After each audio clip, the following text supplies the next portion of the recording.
Marcus Thompson stood on his front porch every morning at 6 sharp, coffee in hand, watching the sun rise over his 40 acres of peaceful farmland. The red barn stood strong against the morning light, just like it had for over 100 years. His grandfather built that barn with his own hands back in 1923, and 3 generations of Thompsons had stored their farming equipment inside its weathered walls. The land stretched out before him like a green carpet dotted with black cattle that moved slowly through the morning mist. Marcus loved this view. He had worked 20 hard years as a civil engineer in the city, saving every penny until he could buy this place and live the simple life he always dreamed of. That was 15 years ago, and he never looked back. The property came with everything.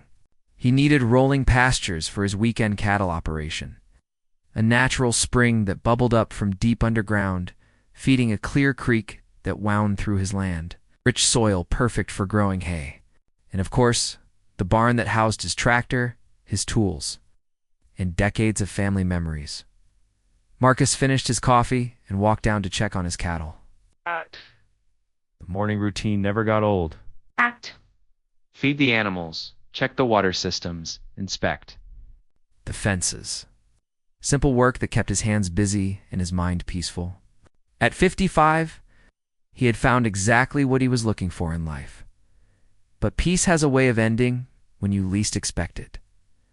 The first sign of trouble came on a Tuesday morning when Marcus heard the rumble of heavy machinery in the distance. He climbed onto his tractor and drove toward the eastern edge of his property to investigate. What he saw made his stomach drop. Bulldozers were clearing the forest on the adjacent land. Trees that had stood for decades crashed to the ground while workers in hard hats directed the destruction. Marcus had heard rumors that someone bought the old Henderson property next door, but he never imagined they would clear-cut the entire forest. Over the next few months, Marcus watched his quiet world transform. The peaceful forest became a construction zone filled with concrete trucks, crane operators, and dozens of workers. They built roads first, then started digging what looked like a massive hole in the ground. The noise started at dawn and continued until sunset. The dust from the construction drifted across his property, coating his barn and equipment in a fine gray layer. His cattle became nervous from all the commotion, and Marcus found himself spending more time calming them down than doing actual farm work. One morning, Marcus discovered a survey crew on his land. 3 men in orange vests were measuring distances and marking trees with spray paint. Marcus drove his tractor over to where they worked. "Morning," Marcus called out as he climbed down from his tractor. "Can I help you gentlemen with something?" The lead surveyor, a thin man with a clipboard, looked up from his equipment. "It's just doing some boundary work for the new development. Making sure we know where the property lines are?" Marcus frowned. "This is my land. You should have asked permission before coming on my property." The surveyor shrugged. "Sorry about that. We thought this was part of the development land." "We'll be more careful." But they were not more careful. Over the next few weeks, Marcus caught construction workers parking their trucks on his land, dumping construction waste near his creek, and even using his spring water to fill their equipment. Each time he confronted them, they apologized and promised it would not happen again. But it always did. The real shock came when Marcus saw the first sign advertising the new development. Lakeside Estates, it read in elegant gold letters. Luxury homes starting at $900,000.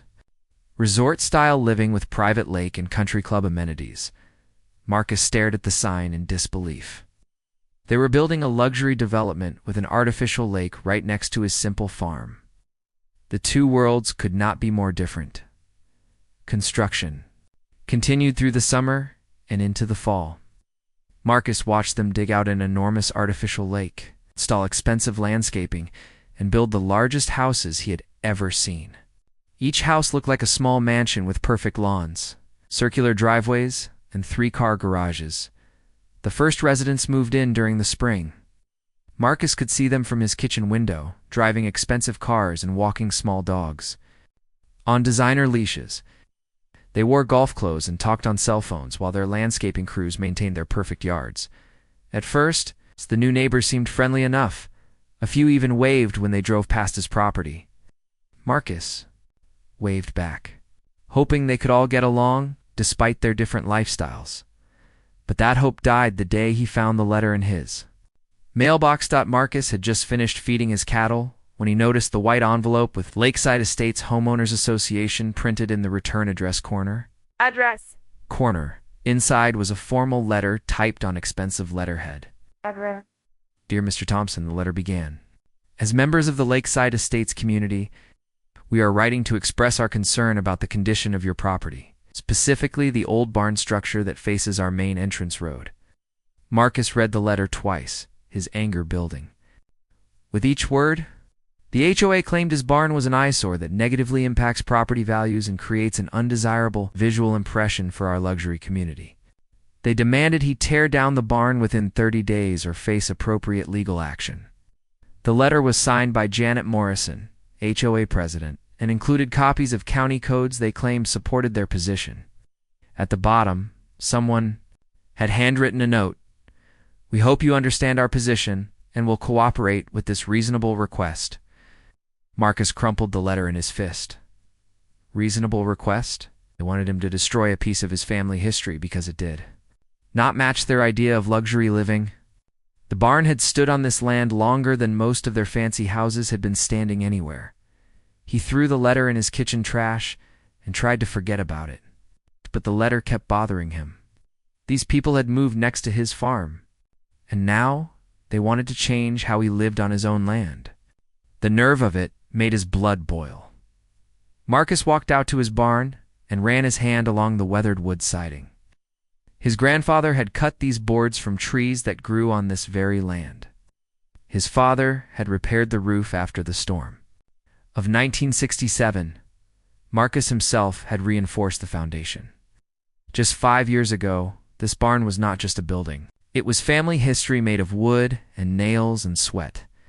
It held 3 generations of farming equipment, old photographs, handwritten records, and memories that could never be replaced. And some HOA president, who probably never worked a day with, her hands wanted him to tear it all down. Marcus made a decision that would change everything.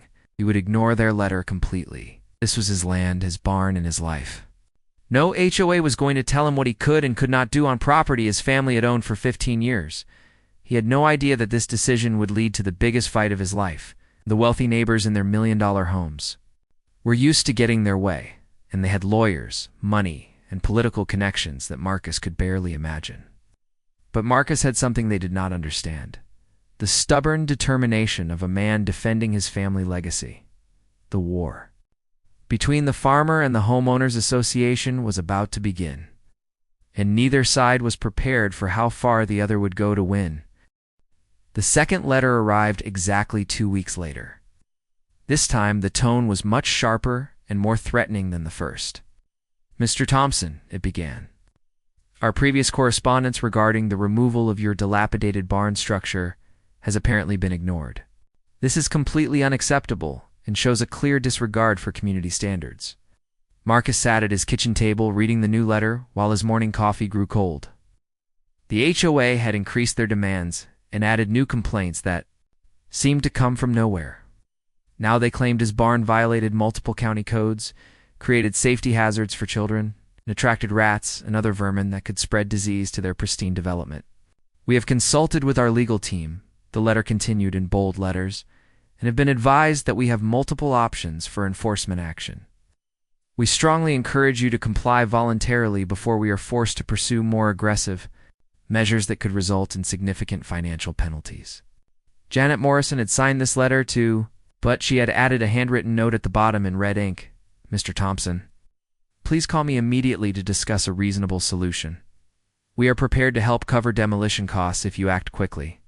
Marcus laughed bitterly as he read the note. They were prepared to help destroy his family barn. How generous of these wealthy neighbors to offer their assistance in tearing down over a century of family history. He folded the letter carefully, put it in the kitchen drawer with the first one. If they thought threatening him with lawyers and financial penalties would work, they were dealing with the wrong man. Marcus had spent 20 years as a civil engineer dealing with difficult clients.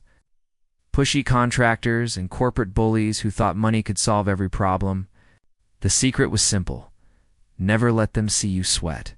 But the letters kept coming with increasing frequency and hostility. Every week brought a new demand from the Lakeside Estates HOA. They cited different county codes that Marcus had never heard of. They referenced property value studies conducted by expensive consulting firms. They included professional photographs of his barn taken from multiple angles, highlighting every weathered board, rusty nail, and faded paint spot they could find. The legal language became more complicated and threatening with each letter. They talked about aesthetic violations and community standards enforcement and legal remedies available under state law. Marcus recognized the pattern from his engineering days. They were building a legal case against him, documenting everything they could possibly use in court. The photographs made Marcus especially angry. Someone had clearly spent hours walking around his property, taking pictures of his barn from every possible angle. They had close-up shots of rust spots on the metal roof, wide shots showing how the barn looked from the fancy houses across the way. Even pictures of his tractor and hay bales, which they claimed created an agricultural nuisance in a residential neighborhood. The most insulting letter arrived in October on expensive cream-colored paper. Janet Morrison had written a personal note that made Marcus see red. "Dear Mr. Thompson," it began in flowing handwriting. "I hope you will consider the impact your property maintenance choices have on your neighbor's quality of life and property values. As community members, we all have a responsibility to maintain standards that benefit everyone."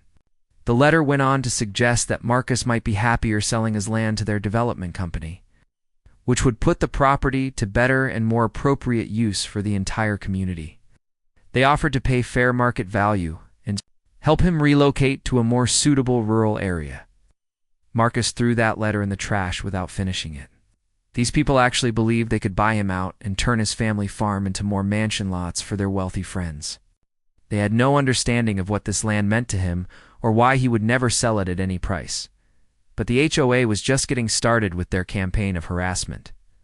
Marcus first noticed the county inspector's white pickup truck parked at the edge of his property on a cold Monday morning in November.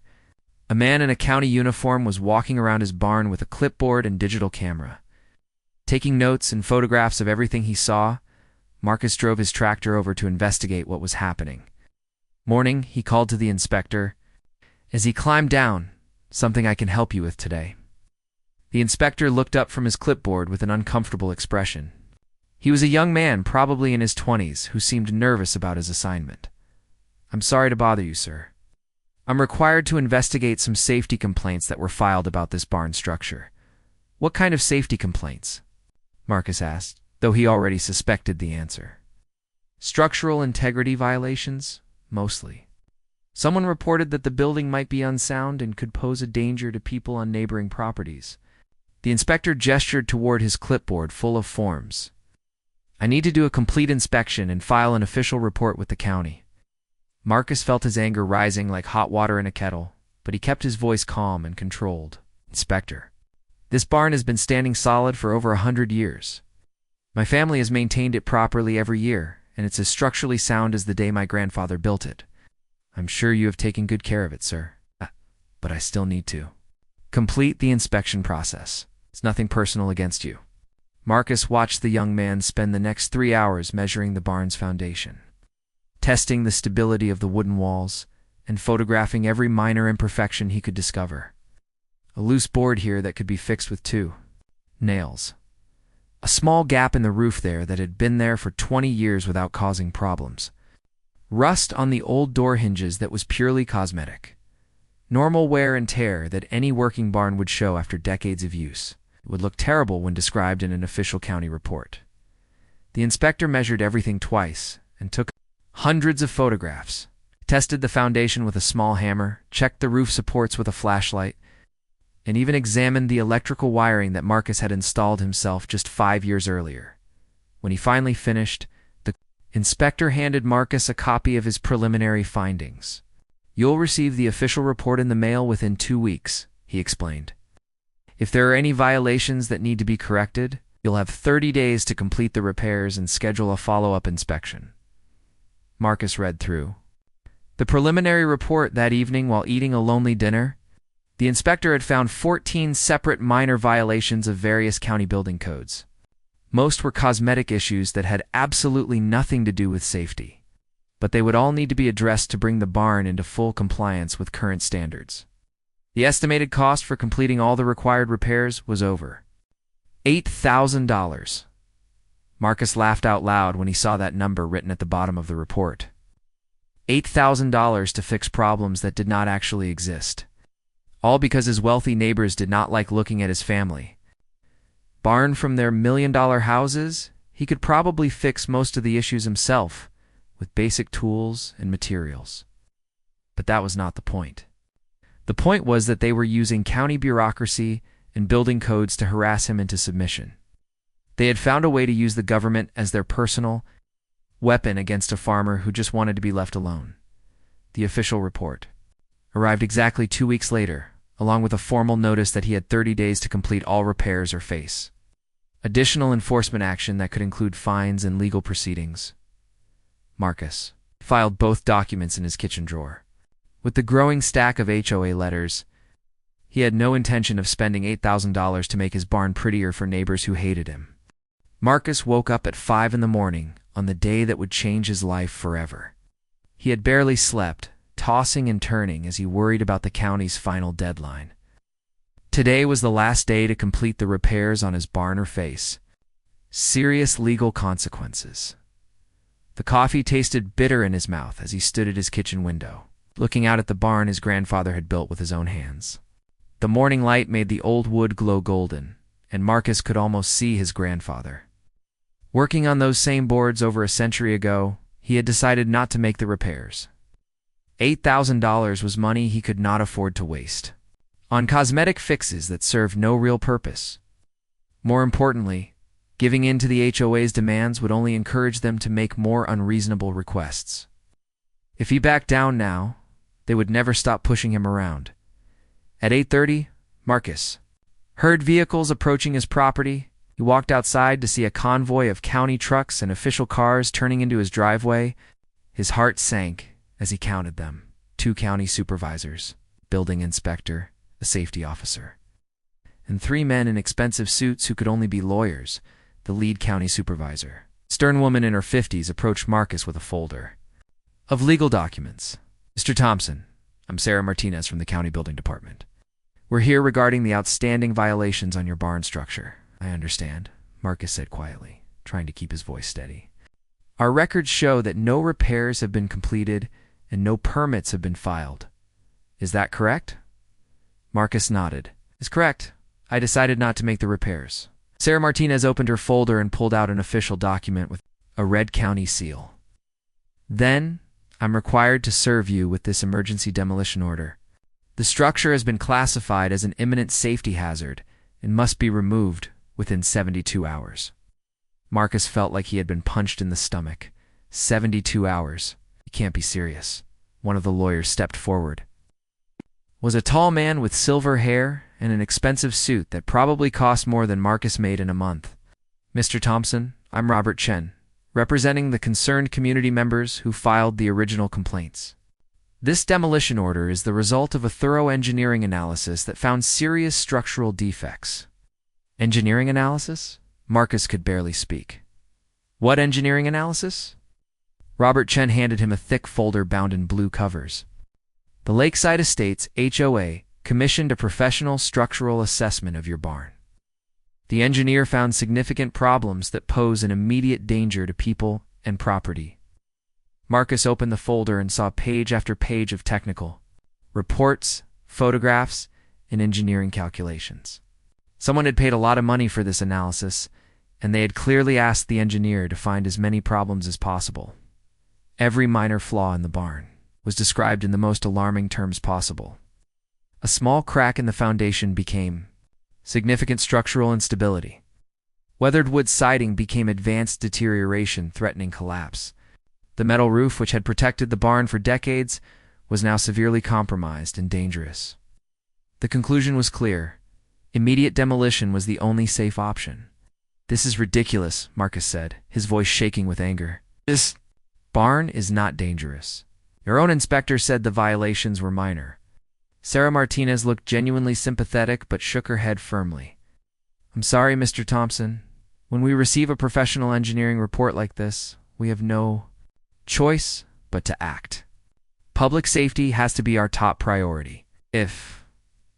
What if I get my own engineer to do a second opinion? That would take weeks to arrange, and we can't wait that long if there's a real safety hazard. The demolition order is effective immediately. Looked around at all the official faces staring at him. County employees just doing their jobs. Lawyers protecting their wealthy clients. Everyone following procedures and covering themselves legally.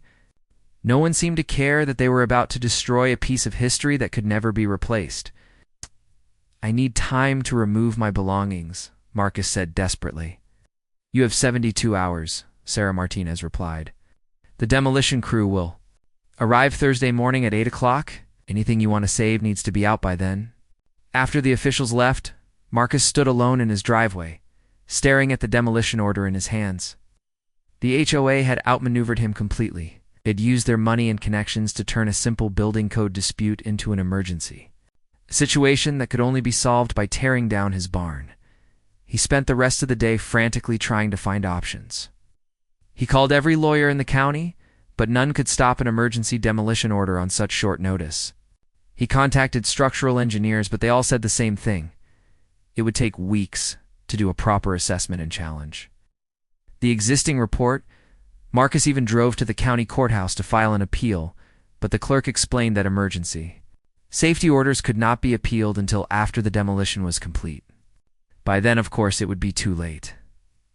That evening, Marcus sat in his barn surrounded by 3 generations of memories. His grandfather's hand tools hung on wooden pegs driven into the walls. Photo albums from his childhood sat on shelves. His father had built farming records dating back to the 1940s filled cardboard boxes in every corner. How could he possibly move everything in just 3 days? His tractor alone would require special equipment to transport. The hay bales were too heavy to move by hand. And some things, like the workbench his grandfather built, or the old harness hooks on the walls, were permanent parts of the barn itself. Marcus picked up his grandfather's favorite hammer from the workbench. The wooden handle was smooth from decades of use, and the steel head still held perfect balance. His grandfather had used this hammer to build the barn, and now Marcus would carry it away as the barn was destroyed. Wednesday night, Marcus barely slept. He kept thinking about his grandfather working on this barn as a young man, carefully selecting each board and driving each nail. 3 generations of Thompsons had called this barn home for their tools, their equipment, and their dreams. Thursday morning arrived gray and cold. Marcus stood on his porch at dawn, drinking coffee and watching his barn in the early light. In 2 hours, county workers would arrive to tear it down. Everything his grandfather built, everything his family had stored there for generations, would be reduced to a pile of broken wood and scrap metal at exactly 8 o'clock. Marcus heard the rumble of heavy equipment approaching. The demolition crew had arrived right on schedule.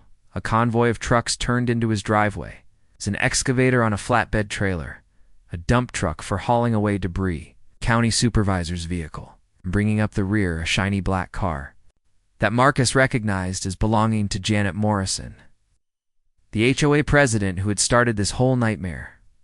The crew chief, a weathered man in his 50s, approached Marcus with obvious reluctance. Mr. Thompson, I'm really sorry about this.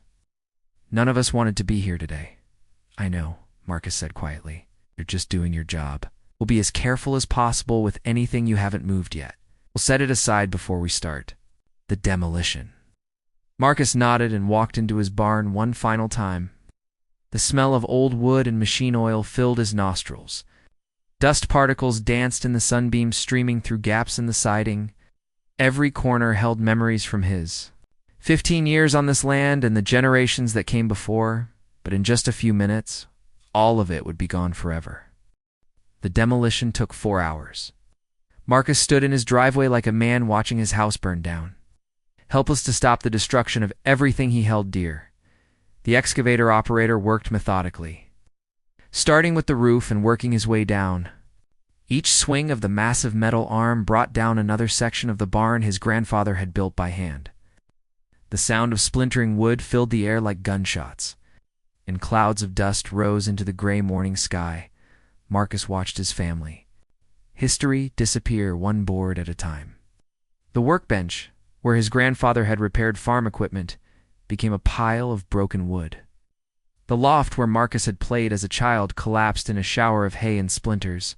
The heavy wooden beams that had supported the structure for over a century snapped like toothpicks under the weight of the machine. Janet Morrison stood near her car, watching the demolition with obvious satisfaction. She wore an expensive coat and designer sunglasses, looking completely out of place among the dust and destruction. Occasionally, she would point at something and speak to the man beside her, who Marcus assumed was another HOA board member. The most heartbreaking moment came when the excavator's arm reached the back wall of the barn. Hanging there were dozens of old tools that had belonged to 3 generations of Thompsons, handsaws, hammers, wrenches, and farming implements that told the story of a century of hard work on this land. The excavator operator paused when he saw the tools, looking over at Marcus with a question in his eyes. Marcus nodded sadly, and the man carefully removed as many tools as he could reach before continuing with the demolition. But most of them were destroyed along with the wall they hung on. By noon, Marcus's barn had been reduced to 3 piles of debris. Reusable lumber in one pile, though most of the century-old wood was too damaged to use again. Scrap metal in another pile, consisting mainly of the roof and hardware. And the largest pile of all, garbage that would go straight to the county. Landfill. When the excavator finally shut down, an eerie silence settled over Marcus's property, where his barn had stood that morning. There was now only bare dirt and a few concrete foundation stones that the machine could not remove. The county supervisor approached Marcus with paperwork to sign. "The structure has been removed and the safety hazard eliminated," she said in an official tone. "You'll receive a final report within 2 weeks confirming that all violations have been addressed." Marcus signed the papers without reading them. What was the point? His barn was gone, and no amount of paperwork would bring it back. After the county trucks left, Janet Morrison walked over to where Marcus stood among the debris. She had removed her sunglasses, and her expression was a mixture of victory and something that might have been guilt. "Mr. Thompson," she said in a voice that was trying to sound sympathetic, "I want you to know that none of us enjoyed this process. We simply had to protect our community's property values and safety standards." Marcus looked at her for a long moment without speaking. This woman had destroyed his family legacy and was now trying to make herself feel better about it. "Mrs. Morrison," he finally said, his voice deadly calm, "you have no idea what you just did. I understand you're upset, but in time you'll see that this was necessary for everyone's benefit. Perhaps now we can all move forward as good neighbors." Marcus almost laughed at her words. Good neighbors? She had just orchestrated the destruction of his family barn and was talking about being good neighbors. "Get off my property," Marcus said quietly. Janet Morrison looked surprised by his tone. "Mr. Thompson, there's no need to be hostile. We're all part of the same community now. Get off my property right now or I'll call the sheriff and have you arrested for trespassing?" Janet Morrison's face flushed red, but she turned and walked back to her expensive car without another word. As she drove away, Casa noticed her license plate. Lakeside 1. Even her car plate was advertising her precious development that afternoon. Marcus sat in his kitchen staring out at the empty space where his barn used to stand. His tractor sat, exposed to the weather, looking lost and abandoned without the shelter that had protected it for 15 years. Boxes of salvaged belongings were scattered around his yard like the remains of a disaster. The anger that had been building inside Marcus for months finally reached the boiling point. These wealthy neighbors had used their money and connections to destroy something irreplaceable, and they expected him to just accept it and move on. They thought their lawyers and county officials and engineering reports made them untouchable. But they had made one critical mistake. They had assumed that Marcus was just a simple farmer who would roll over when faced with their corporate tactics and legal maneuvering. Marcus had spent 20 years as a civil engineer before buying this farm. He understood property rights, water systems, and infrastructure better than most people. He knew how to read surveys and legal documents. Most importantly, he knew how to find weaknesses in other people's plans. That evening, Marcus pulled out the old property surveys and legal documents he had stored in his house. He spread them across his kitchen table and began studying them. With the trained eye of an engineer, if the HOA wanted to play legal games, he would show them what a real professional could do. The first thing Marcus noticed was something that had never mattered before: the elevation difference between his property and the Lakeside Estates development. His land sat about 20 feet higher than the luxury houses, which meant that water naturally flowed from his property down to theirs. More importantly, Marcus realized that the beautiful artificial lake that was the centerpiece of Lakeside Estates sat at the lowest point of the development. All the resort amenities that justified the million-dollar home prices depended on that lake being full of clean water. Marcus pulled out a magnifying glass and studied the property boundaries more carefully. The natural spring that bubbled up on his land fed a creek that wound through the woods and eventually reached the development's lake system. He had always known about the spring, but he had never thought about where its water ended up. As Marcus traced the creek's path on the survey maps, he began to smile for the first time since his barn was destroyed.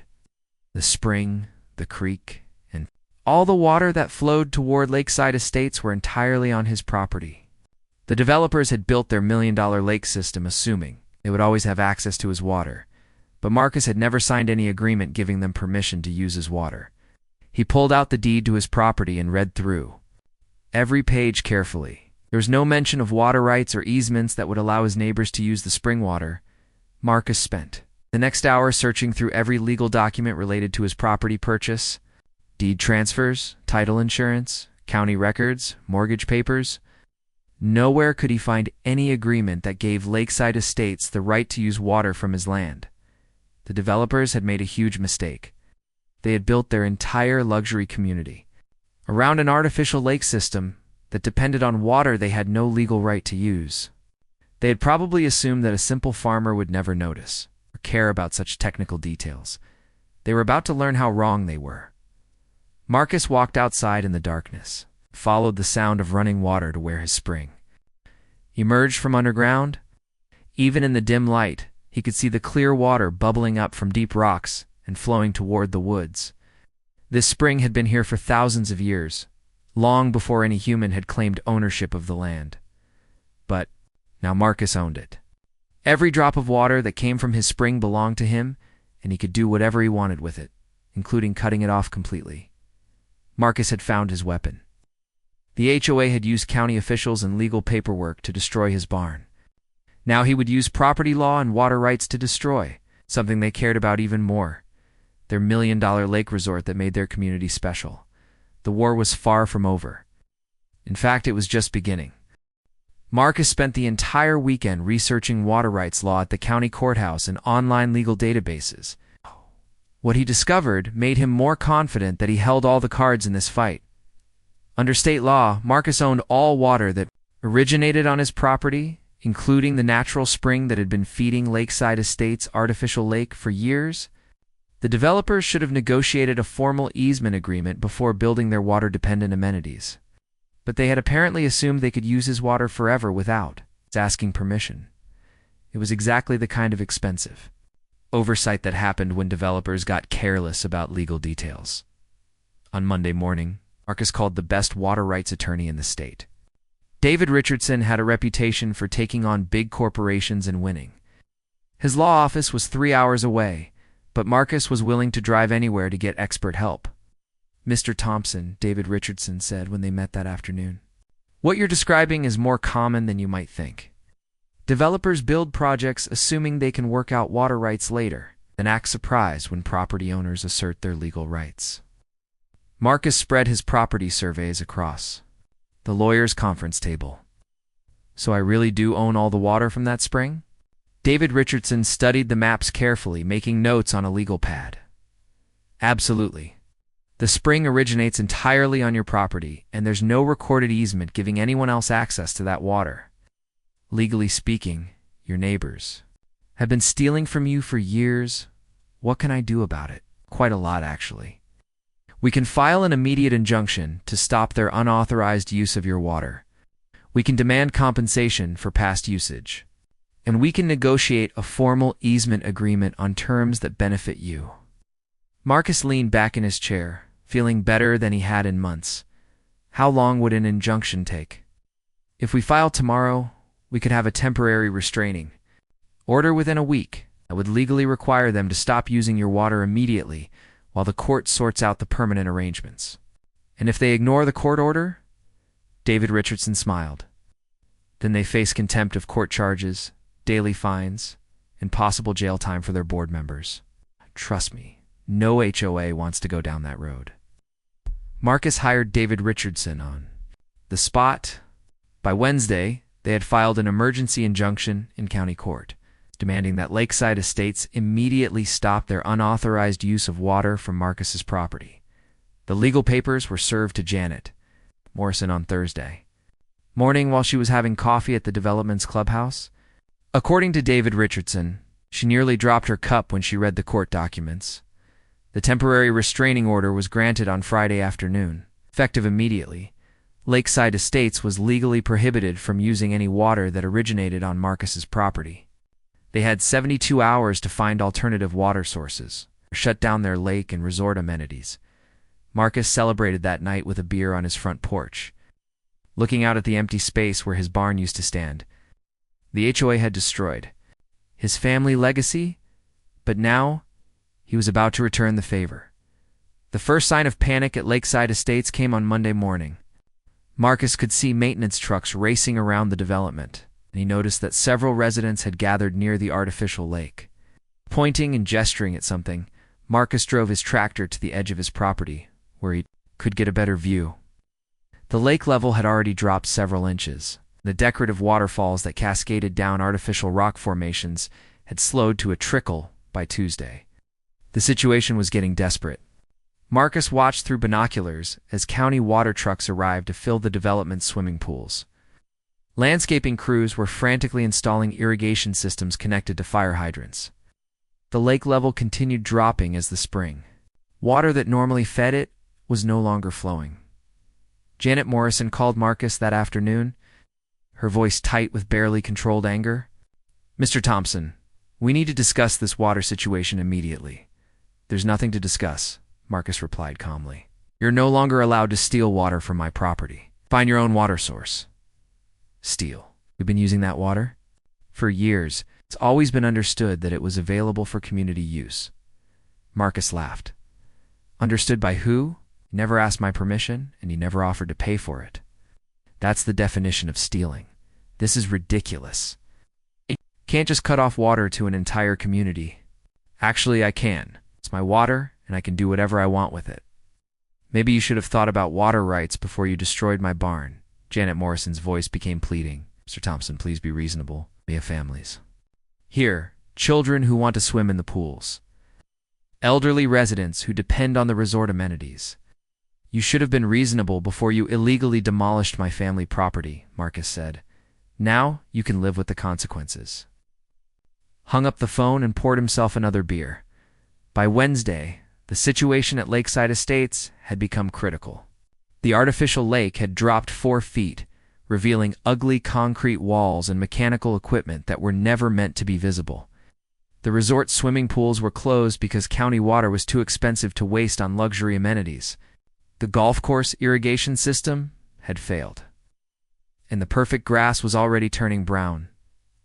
Marcus received angry phone calls from residents throughout the week, but he ignored most of them.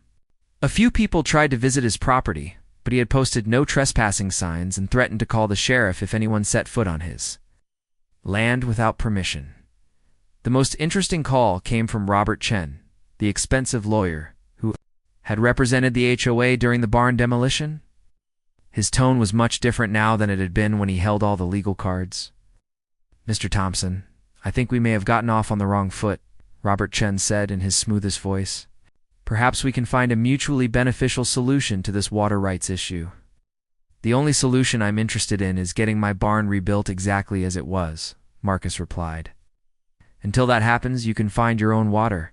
Ow! "Mr. Thompson, be realistic. We can't rebuild your barn. It's been demolished and hauled away. But we can offer generous financial compensation. I don't want your money. I want my barn back, and I want a formal apology from your HOA for what you did. Robert Chen was quiet for a moment. Mr. Thompson, even if we agreed to rebuild your barn, it could take months to get permits and complete construction.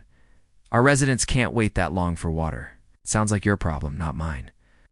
Marcus hung up on the lawyer too. By the end of the week, Lakeside Estates was in full crisis mode. The beautiful lake that had been the centerpiece of their marketing materials was now an ugly concrete basin filled with stagnant water and mechanical equipment. Property values were already starting to decline as potential buyers canceled appointments. To view homes, the HOA called an emergency meeting for Saturday morning. Marcus could see cars lined up outside the clubhouse as angry residents demanded answers from their board members. Several people were shouting. Marcus thought he saw someone storm out of the building in frustration. That afternoon, a delegation of 5 people approached Marcus's front door. Janet Morrison led the group, flanked by 2 other board members. And 2 homeowners Marcus didn't recognize. They all looked exhausted and desperate. Mr. Thompson, Janet Morrison began. We're here to discuss a reasonable compromise. Marcus stepped onto his porch but didn't invite them any closer. I already told you my terms. Rebuild my barn and apologize, or find your own water source. One of the homeowners, a red-faced man in his 60s, stepped forward angrily. Have any idea how much money you're costing us? My house has already lost $50,000 in value. Should have thought about that before you destroyed my barn, Marcus replied. That old barn was falling down anyway, the man shouted. It was an eyesore that brought down everyone's property values. Marcus looked at the man calmly. And now, your lake is an eyesore that's bringing down your property values. Funny how that works. Janet Morrison held up her hands to calm the angry homeowner. Mr. Thompson, what if we offered to build you a new barn? Something modern and attractive that would fit better with the community aesthetic? Modern barn. I want the barn my grandfather built exactly as it was. That's impossible. You can't recreate something that was over 100 years old. Marcus shrugged. Then I guess you'll have to live without water from my spring. The delegation left without reaching any agreement. As they walked back to their expensive cars, Marcus heard heated arguments breaking out among them. The pressure was clearly getting to everyone involved. That night, Marcus sat on his porch, enjoying the peaceful silence of his farm. No construction noise from the development. No landscaping equipment running constantly. Even the traffic seemed lighter as fewer people visited Lakeside Estates to look at houses. For the first time since his barn was destroyed, Marcus felt like he was winning. 3 weeks after Marcus cut off the water supply, Lakeside Estates looked like a community in decline. The artificial lake had become a muddy pit filled with green algae and dead fish. The resort amenities were completely shut down. The golf course had turned brown and patchy. Property values had dropped by 30%. And several homes sat empty as residents moved away. Marcus watched the chaos through his kitchen window every morning while drinking his coffee. Where once he had seen perfectly manicured lawns and happy families enjoying their luxury amenities, now he saw maintenance crews struggling to keep basic systems running and frustrated residents arguing with each other in the streets. The media attention started during the 4th week. A reporter from the county newspaper called Marcus for an interview about the water rights dispute that's destroying a $1 million community. Marcus declined to comment, but the story ran anyway with quotes from angry residents and HOA board members. The headline read, Farmer's Revenge. Property dispute leaves luxury development high and dry. The article painted Marcus as a stubborn farmer who was hurting innocent families over a personal grudge. It included a large photo of the empty lake and quoted Janet Morrison saying, Mr. Thompson is punishing an entire community because he didn't like our reasonable request to remove a dangerous building. Marcus cut out the article and pinned it to his refrigerator.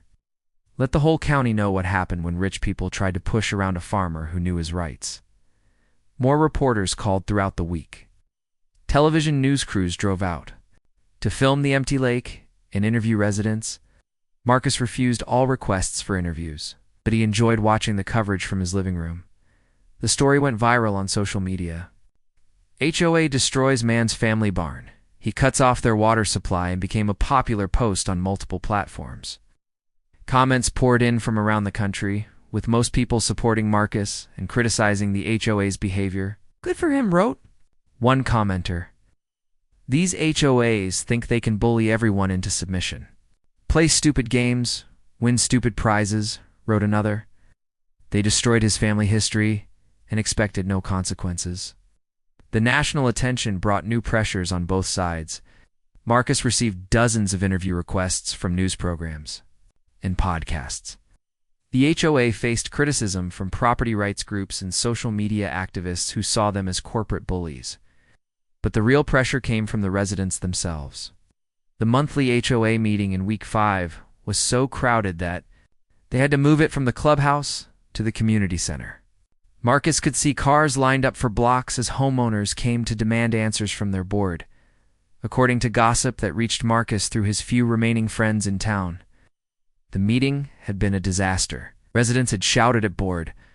Members demanded resignations and threatened lawsuits over declining property values. Several people had called for Janet Morrison to be removed as president. The next morning, Marcus found Janet Morrison waiting in her car at the end of his driveway. She looked like she hadn't slept in days, and her usually perfect appearance was disheveled and stressed. "Mr. Thompson," she said as she got out of her car, "we need to end this before it destroys both of us." Marcus walked over but maintained his distance. "You seem to be the only one getting destroyed. My life is better than it's been in months. Please listen to me. I know we made mistakes. I know we should have handled the barn situation differently, but this has gone too far." "Right, it went too far when you illegally demolished my family property. Everything since then has been consequences." Janet Morrison's voice cracked slightly. "Mr. Thompson, I'm going to lose my house over this. My husband and I invested everything in Lakeside Estates. If property values keep falling, we'll be underwater. On our mortgage." For the first time since the conflict started, Marcus felt a tiny bit of sympathy for his opponent. But then he remembered watching his grandfather's barn being torn down by county machines, while she stood there looking satisfied. "You should have thought about that before you started this fight," he said. "What will it take to end this?" "Money. We can pay you whatever's fair for water rights." "A new barn? We'll hire the best contractors in the state. Just tell us what you want." Marcus had been thinking about this moment for weeks. He knew exactly what he wanted, and it was more than just money or a replacement barn. "First, I want my barn rebuilt exactly as it was, using the same kind of materials and construction methods my grandfather used. No modern shortcuts or contemporary design changes." Janet Morrison nodded eagerly. "Done. What else?" "Second, I want a formal written apology from your HOA board, published in the county newspaper, admitting that you made a mistake and violated my property rights." "Okay, we can do that too." "Third, I want compensation for all the personal property you destroyed when you demolished my barn. Family photographs, my grandfather's tools, historical records, things that can never be replaced." "Much compensation?" Marcus had already calculated this figure. $50,000 for sentimental damages. Janet Morrison winced but nodded. "What else?" "Fourth, I want a permanent easement agreement that pays me fair market rate for water usage, with automatic annual increases tied to inflation." "How much per year?" $20,000, plus all legal costs for setting up the agreement." Janet Morrison was quiet for a moment, doing mental calculations. "Mr. Thompson, you're talking about over $100,000 in total costs. That's what it costs to destroy someone's family legacy and then try to extort them into submission. You should have thought about the price before you started this war. And if we agree to all of this, you'll restore our water supply immediately." Marcus shook his head. "Not immediately. I want to see the barn construction started and the newspaper apology published before I turn the water back on. I need proof that you're serious about following through on your promises." Janet Morrison looked defeated. "I'll have to get approval from the board and the homeowners association. This is a lot of money. Then you better get started. Your lake stays empty, your property values drop a little more." Janet Morrison got back in her car and drove away without another word. Marcus watched her go, then walked out to where his barn used to stand. Soon, if everything went according to plan, a new barn would rise on this exact spot. Not a replacement, but a recreation of what had been stolen from him. The board meeting to approve Marcus's terms took place 3 days later. According to his sources in town, it was another contentious affair with residents split between those who wanted to pay Marcus and those who thought they should continue fighting in court.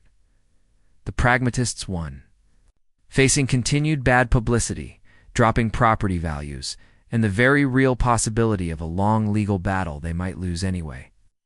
The HOA voted to accept Marcus's terms.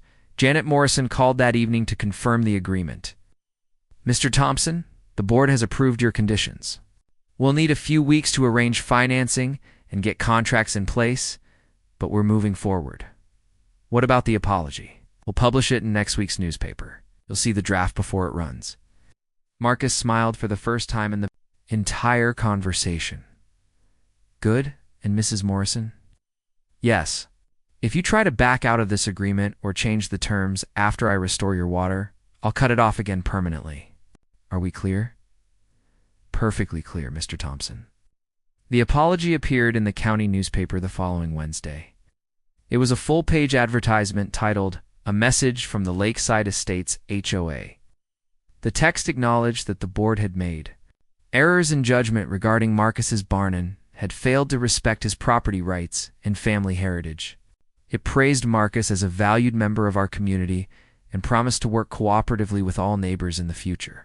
Marcus framed the apology and put it on his kitchen wall where he could see it every morning. Construction on the new barn began 2 weeks later. Marcus had hired an expert in historical building techniques who specialized in recreating structures from old photographs and descriptions. The contractor studied pictures of the original barn and used traditional methods to cut and fit each board by hand. Watching the barn take shape was like seeing his grandfather's work come back to life. Same weathered wood siding, the same metal roof design, even the same style of door hinges and hardware. When it was finished, the new barn looked exactly like the old one had before the HOA destroyed it. On the day the construction was completed, Marcus walked out to restore the water flow to Lakeside Estates. He had installed a simple valve system at the spring that allowed him to control the water supply. Turning the valve handle felt like the most satisfying moment of his life. Within hours, water was flowing back into the development's lake system. The decorative waterfalls came back to life. The swimming pools reopened. The golf course irrigation system kicked back into gear. Marcus stood on his porch that evening, looking out at his rebuilt barn and listening to the sound of happy voices from the development next door. Children were playing in the pools again. Adults were walking around the refilling lake. Life at Lakeside Estates was slowly returning to normal, but things would never be the same between Marcus and his wealthy neighbors. They had learned that money and legal connections couldn't solve every problem, especially when they picked a fight with someone who understood the law better than they did. And Marcus had learned something, too. Sometimes the best revenge is simply knowing your rights and having the patience to use them properly. The barn stood strong in the morning light, exactly as it should be. 3 generations of Thompson family history lived on, and no HOA would ever threaten it again.